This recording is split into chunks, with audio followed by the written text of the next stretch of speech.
क्या होती है? जैसे न्यूक्लियस में क्या होते हैं बच्चों, इसमें आपके न्यूट्रॉन्स होते हैं और क्या होते हैं, प्रोटॉन्स होते हैं। और प्रोटॉन प्रोटॉन पे तो पॉजिटिव चार्ज होता है, तो क्या करते हैं, रिपेल करते रहते हैं। लेकिन एक न्यूक्लियर फोर्स भी लगता है, जो न्यूक्लियर फोर्स चार्ज डिपेंडेंट है, चार्ज डिपेंडेंट नहीं है, क्या करता है, अट्रैक्ट करता रहता है। ठीक है, अट्रैक्ट करता रहता है। तो जो एनर्जी रिक्वायर्ड, मतलब इनकी बेसिक चर्चा जो होगी कि इनकी बेसिक प्रॉपर्टी क्या होगी, पी की, भाई अलग हो जाने की। तो कोई एक ऐसा फोर्स है जो न्यूट्रॉन और प्रोटॉन को या न्यूक्लियॉन्स को बांधे रख रहा है इनसाइड द न्यूक्लियस, उसको क्या बोलेंगे, न्यूक्लियर बाइंडिंग एनर्जी। देखो इसमें डिटेल पढ़ाने को तो बहुत डिटेल है, सन की एनर्जी ये है वो है, बहुत डिटेल है, मतलब जितना अभी हमने पढ़ाया आपको ना उससे ज्यादा डिटेल है। लेकिन उतना ज्यादा आप लोग के सवाल आते नहीं है, बहुत ज्यादा डिटेल में हम लोग नहीं जाएंगे। जो हमारे सवाल जिस तरह के आते हैं उसी तरह का हम लोग पढ़ाई करेंगे। ठीक है, पढ़ाने को तो बहुत डिटेल स्टडी है, फिर वो स्टेबिलिटी और वो दुनिया भर की कहानी मैं इसमें भी बता सकता हूं, लेकिन वो बहुत ज्यादा रिक्वायरमेंट नहीं, उस तरह के सवाल नहीं आए हैं। उसमें जरूरत थी तो मैंने पढ़ा दिया था, इसमें जरूरत नहीं है। तो न्यूक्लियर बाइंडिंग एनर्जी क्या है, it is the energy required to hold the neutron and proton. लिख लो, एनर्जी रिक्वायर्ड टू होल्ड, सारे सवाल आपके हो जाएंगे इससे, जितना पढ़ा दूंगा उससे सारे सवाल हो जाएंगे। Energy required to hold an atom's proton and neutron together, and atoms, atom के न्यूट्रॉन, इनका कहने का मतलब है atoms, neutron and proton together inside the nucleus, together inside the nucleus। फिर एक हेडिंग डालिए मास डिफेक्ट, एक हेडिंग डालेंगे मास डिफेक्ट। ये हम लोग पहले भी पढ़ चुके हैं, थोड़ा सा इसमें ही पढ़ेंगे मास डिफेक्ट। तो लिखो ये मास डिफेक्ट। अच्छा एक चीज और बता दूं, जैसे मान लो मास डिफेक्ट अभी लिखाता हूं, हेडिंग डाल दिए मास डिफेक्ट। देखो ऑक्सीजन 8O16, इसमें कितने प्रोटॉन और कितने न्यूट्रॉन, इसमें है आपके 8 प्रोटॉन और 8 न्यूट्रॉन। और प्रोटॉन का मास जरा एमयू में बताइए, 1 प्रोटॉन का मास कितना है, कल बताया था ना 1.00, बोलो भाई कितना, 27, कितना था 73, कितना था 73 AMU, या इसको U भी लिखते हैं, कंफ्यूज नहीं होंगे, AMU या U। और 1 न्यूट्रॉन का 1.008666 है तो 67 लिख लेते हैं इसको। ठीक है, AMU या इसी को लिखते हैं 1.0087U। कंफ्यूज नहीं होंगे बच्चों, U भी लिखा रहता है, U मतलब AMU ही है, U मतलब AMU। तो देखो 8 प्रोटॉन है और 8 न्यूट्रॉन है, तो इन दोनों का सम करो, सम ऑफ 8 प्रोटॉन प्लस 8 न्यूट्रॉन क्या हो जाएगा, 8 इंटू प्रोटॉन का कितना है 1.0073 प्लस 8 इंटू 1.0087, इसकी वैल्यू जरा निकालिए, जल्दी निकालिए, कैलकुलेटर का यूज करिए, तड़ाक से निकालिए, बताइए कितना आ रहा है। ये आएगा आपका, निकाल लो आप लोग, ये आएगा 166,127 AMU। चलो समझ लो, कॉन्सेप्ट इज मोर इंपॉर्टेंट, बाद में निकालना तुम लोग घर पे। देखो सम 8 से तो ज्यादा ही, तो 16 से तो ज्यादा होगा ही, 16.127। फिर हमने क्या किया, ये क्या है, what is this, mass of constituent of nucleus, mass of constituent elements of the या constituents particle of the nucleus।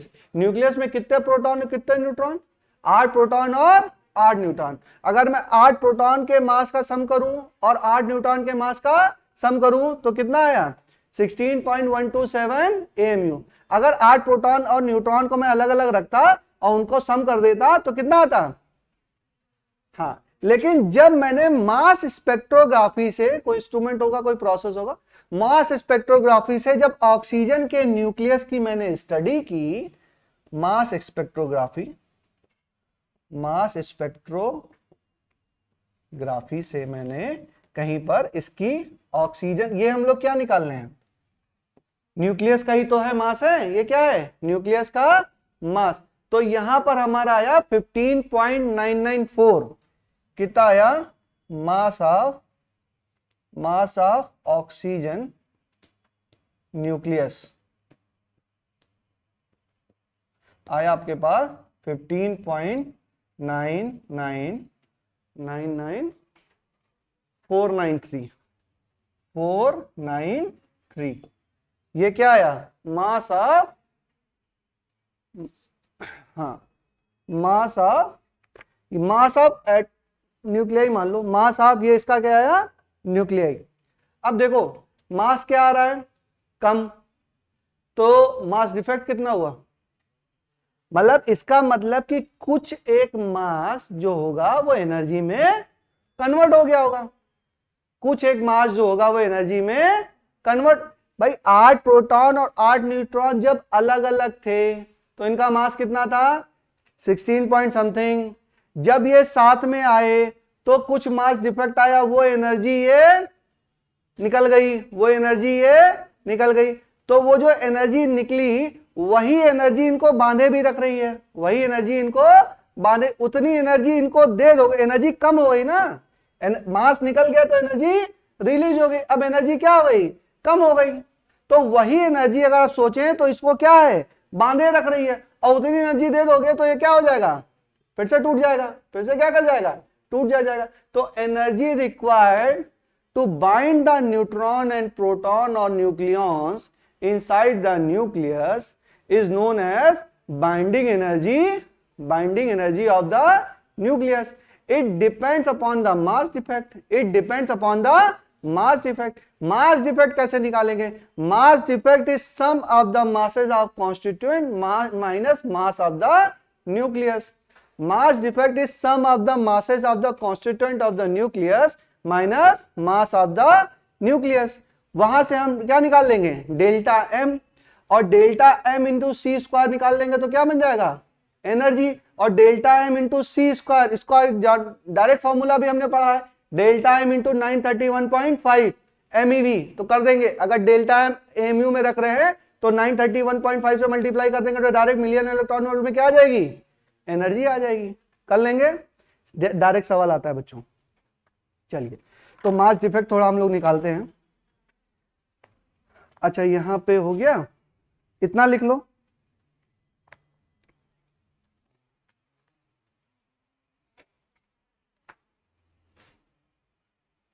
आगे चलें।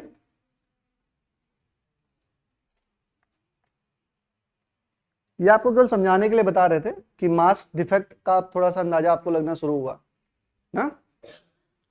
चलिए जल्दी करिए, आज हाइड्रोजन बम गिराना है हम लोगों को, खत्म करना है आज। चलो जल्दी चलो,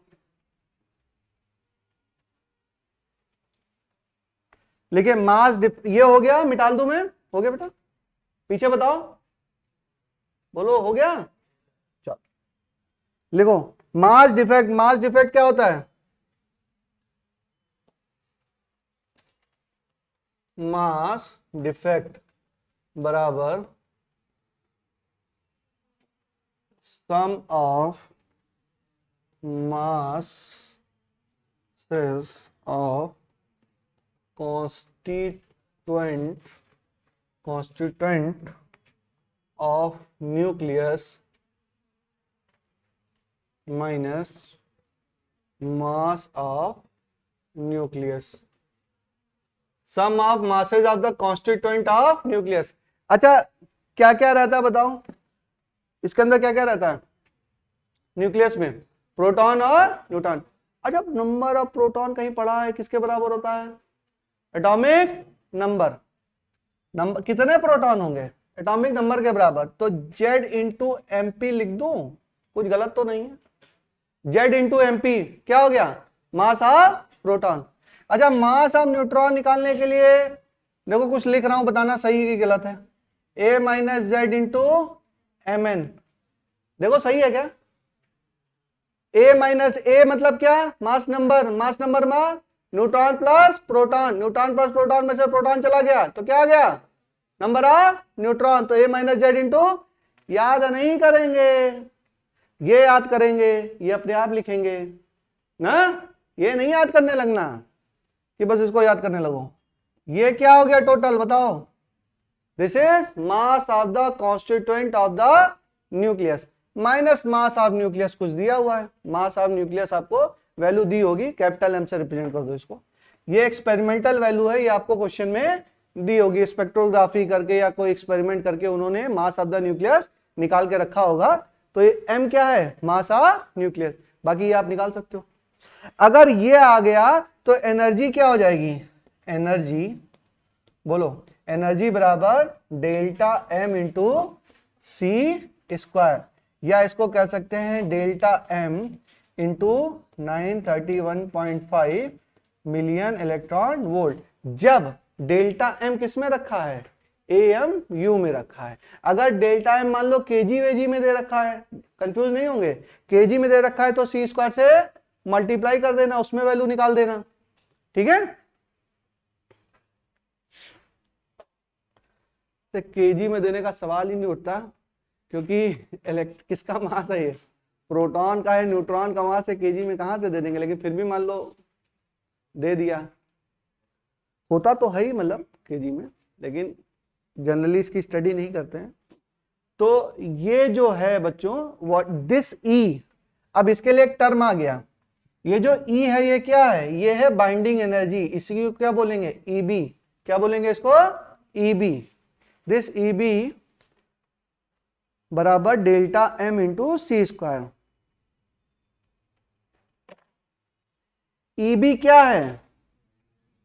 बाइंडिंग एनर्जी है। चलो एक एग्जांपल दे देते हैं तुम लोगों को।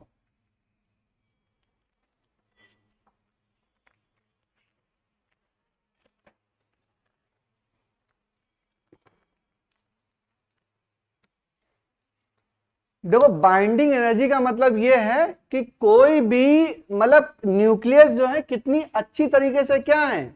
बाइंड है। कितनी अच्छी तरीके से क्या है? बाइंड है। सॉलिडिटी उसकी कितनी है? कितनी अच्छी तरीके से वो बाइंड है। जैसे मान लो ये प्लास्टिक, अगर मैं इसको तोड़ना चाहूं तो ये टूटेगा नहीं, इसका मतलब क्या? इसकी बाइंडिंग एनर्जी ज्यादा है। इसको मैं तोड़ूंगा, जब ज्यादा जोर लगाऊंगा तब ये क्या कर जाएगा?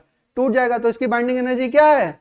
ज्यादा है। अगर मैं कागज के बारे में चर्चा करूं तो इसको अगर मैं फाड़ने की कोशिश करूं तो ये फट जा रहा है, तो ये क्या है? इसकी बाइंडिंग एनर्जी कम है। इसको तोड़ने की कोशिश करूं तो इसकी बाइंडिंग एनर्जी क्या है?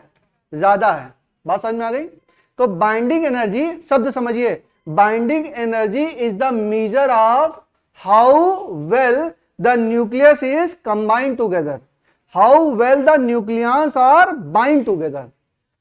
Binding energy is the measure of how well the nucleons are bind to, उनका बॉन्ड कितना गहरा है, कितने ज्यादा फोर्स से वो बाइंड है एक दूसरे के, उसको क्या बोलेंगे? उसकी बाइंडिंग एनर्जी क्या होगी? ज्यादा होगी। तो इसको लिखिए, nuclear binding energy is a measure of, nuclear binding energy is a major of how well a nucleon, how well a nucleon are bind together,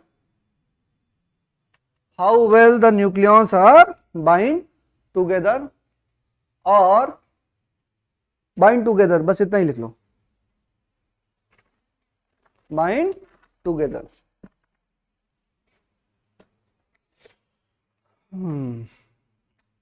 चलो, तो ये तो हो गया बाइंडिंग एनर्जी के बारे में। थोड़ा दो चार चर्चा और है, सुन लीजिए ना। डिटेलिंग तो बहुत ज्यादा है, वो डिटेल में हम लोग नहीं जाएंगे, थोड़ा सा समझेंगे बस। नेक्स्ट हेडिंग डालिए, nuclear binding energy per nucleons, heading डालेंगे।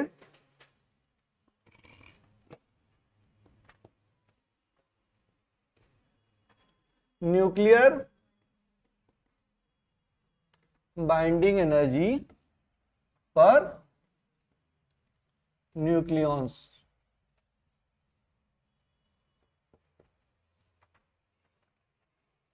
तो एक ग्राफ इसका जरा बना लेंगे सब लोग।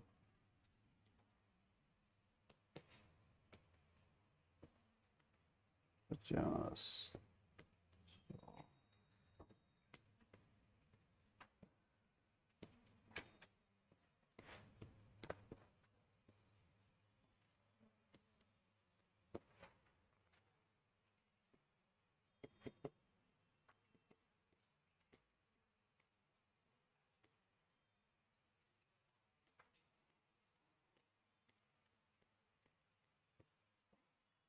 बाइंडिंग एनर्जी पर न्यूक्लियस मिलियन इलेक्ट्रॉन वोल्ट में है ये हो गया 2, ये हो गया 4, ये हो गया 6, ये हो गया 8, ये हो गया 10।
इसमें लिखो, देखो इसकी डिटेलिंग फिर तो बहुत डिटेलिंग बहुत ज्यादा है, लेकिन उतना इंपॉर्टेंट नहीं आपके लिए, ठीक है, जितना इंपॉर्टेंट है मैं करा देता हूं। लिखिए इसमें average energy per nucleons, average energy per nucleons needed to separate a nucleus, average energy per nucleon needed to separate a nucleons into its indivisible nucleus, into its indivisible nucleus। लिखा रहा हूं, रुको एक मिनट।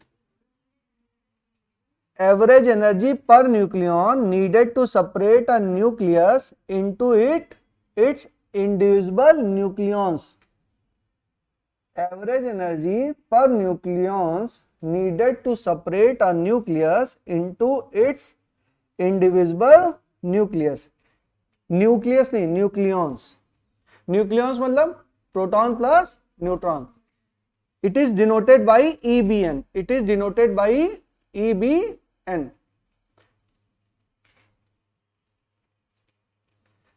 तो मान लो जैसे बच्चों समझ लीजिए, जैसे 8 आपके पास क्या है न्यूक्लियंस है, मतलब मान लो 4 प्रोटॉन प्लस 4 न्यूट्रॉन थे आपके पास, तो आपकी बाइंडिंग एनर्जी आ रही थी EB, ठीक है, EB आ रही थी। पर न्यूक्लियन निकालने के लिए क्या है, आप इसको डिवाइड कर देंगे, एक न्यूक्लियन मतलब कितना, एक प्रोटॉन प्लस एक न्यूट्रॉन, तो कितना हो गया, डिवाइड कर देंगे इसको किससे, 8 से, तो क्या आ जाएगा आपका, क्या आ जाएगा आपका EB/8।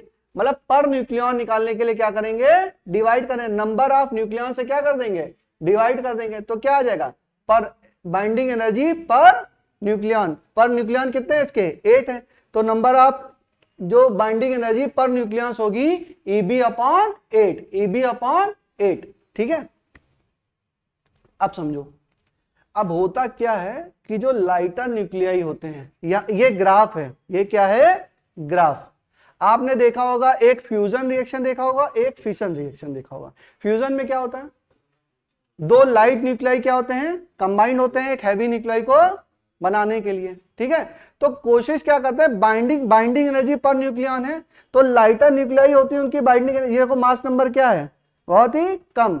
जब मास नंबर कम होता है तो बाइंडिंग एनर्जी कम है, तो बाइंडिंग एनर्जी कम है तो एटम या न्यूक्लियाई क्या करना चाहता है, बाइंडिंग एनर्जी अपने को बढ़ाना चाहता है। तो लाइटर न्यूक्लियाई है तो दो लाइटर न्यूक्लियाई जुड़ जाएंगे तो जो बनाएंगे न्यूक्लियाई उसकी बाइंडिंग एनर्जी क्या होगी, ज्यादा होगी, उसकी बाइंडिंग एनर्जी क्या होगी, ज्यादा होगी। तो उसी को हम बोलते हैं, जैसे हमने बोला लाइटर न्यूक्लियाई ना, एक लाइटर न्यूक्लियाई कंबाइंड हुआ दूसरे लाइटर न्यूक्लियाई से, ऐसे लिखो, lighter nuclei plus lighter nuclei क्या बनाया, एक ने हैवी न्यूक्लियाई बनाया। तो मान लो इसकी थी EBN, इसकी भी थी EBN, और यहां पर लिखा EBN डैश, तो आपने देखा कि EBN dash is greater than EBN, EBN dash is greater than EBN। इसकी जो बाइंडिंग एनर्जी है इसकी बाइंडिंग एनर्जी से क्या है, ज्यादा है, इसकी बाइंडिंग एनर्जी से ज्यादा है। तो इतना हम लोग देखेंगे।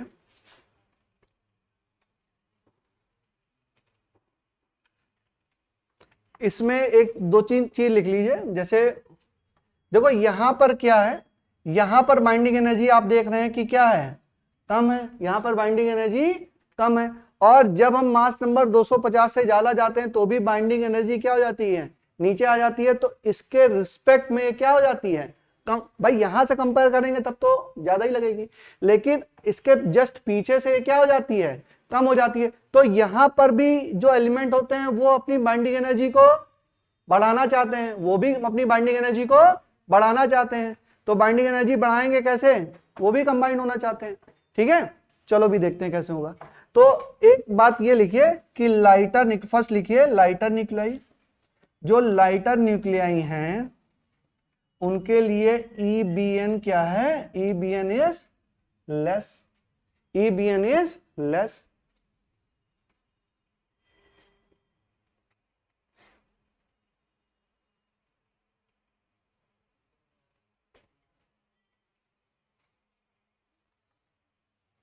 Second heavy nuclei, heavy nuclei के लिए भी क्या है, EBN is comparatively less, comparatively less,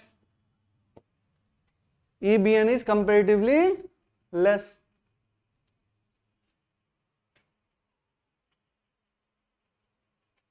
और मीडियम न्यूक्लियाई के लिए, मीडियम के लिए लगभग क्या होता है, कांस्टेंट। हैवी कौन सा है, जिसका मास नंबर ज्यादा, जिसका मास नंबर कम है वो लाइटर, जो बीच में मास नंबर है उसको क्या हो गया, मीडियम। तो मीडियम न्यूक्लियाई के लिए आपने देखा लगभग EBN क्या है, कांस्टेंट है। लिखो for medium nuclei EBN is constant, EBN is constant, और EBN इज कांस्टेंट। ये बात हो गई।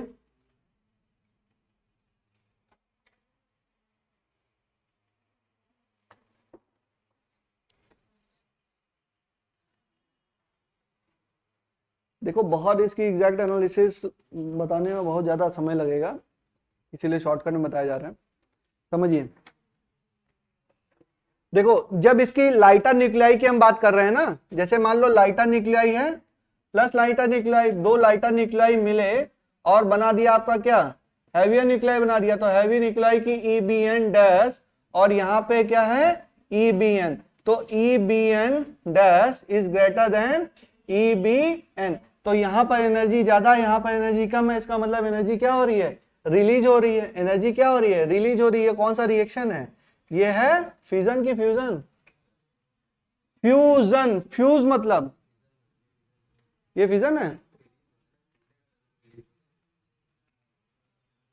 ये क्या है, कंफ्यूज नहीं होंगे, क्या है ये, अरे रुक जाओ अभी बता रहे, दोनों में एनर्जी रिलीज होती है, एनर्जी दोनों में रिलीज होती है।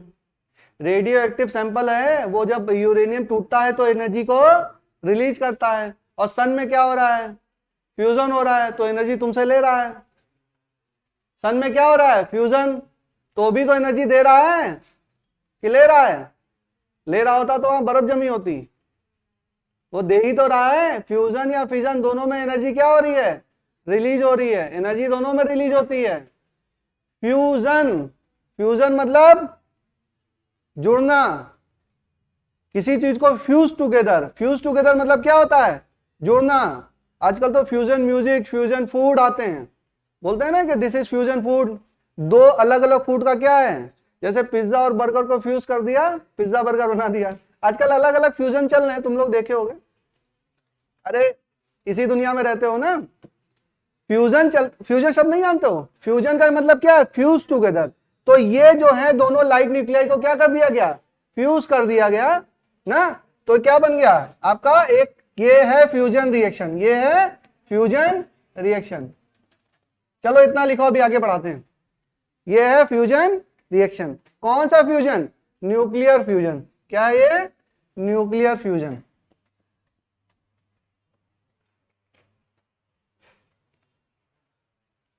जैसे पहले आता था पिज्जा आता था, फिर अब आने लगा है कुल्हड़ पिज्जा। तो कुल्हड़ पिज्जा क्या है, कुल्हड़ में चाय आती थी, अब पिज्जा अलग से आता था। अब चाय के कुल्हड़ को, पिज्जा को फ्यूज टुगेदर, दो एक अलग अलग थॉट्स को क्या कर दिया गया, मिला दिया गया, तो उसको क्या